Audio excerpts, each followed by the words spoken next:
I never thought I'd witness a miracle. My name is Andrew, and I'm one of Jesus' disciples. But what I saw that day, it changed everything. This time the crowd was enormous, 5,000 men, not counting women and children. It was a sea of faces, all eager to hear Jesus speak.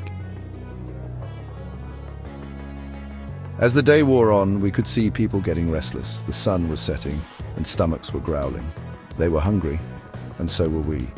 You give them something to eat. We looked at each other in disbelief. How could we possibly feed so many? We barely had enough for ourselves. 8 months' wages wouldn't buy enough bread for each one to have a bite.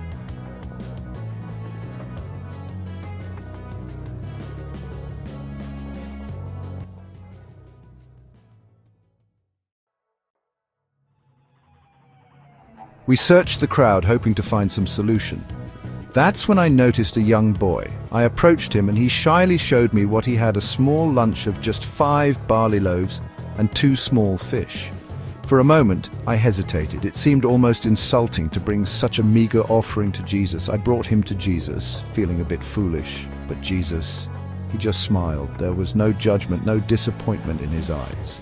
Then Jesus looked up to heaven and began to pray. And then, I can hardly describe it, as he broke the bread, it multiplied. The crowd's murmurs of hunger turned to exclamations of joy and wonder. Everyone ate, not just a morsel, but until they were satisfied. When we thought it was over, Jesus said something that surprised us all. Gather the pieces that are left over. Let nothing be wasted.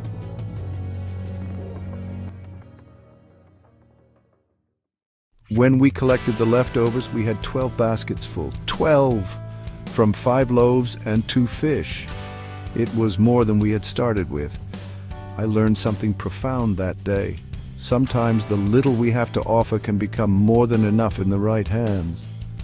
And you know what? That boy who shared his lunch, I saw him leave with the biggest smile on his face. He had given everything and received abundance in return. This miracle wasn't just about feeding hungry bodies. It was about nourishing souls with hope, generosity, and faith. Even now, years later, I'm still amazed by what I witnessed. It reminds me that in God's economy, nothing is too little and no one is insignificant.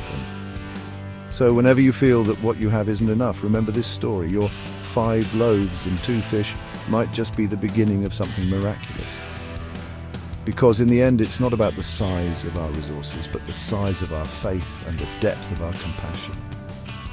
That day by the sea, we didn't just see bread multiply, we saw love, hope, and possibility multiply. And that's the real miracle.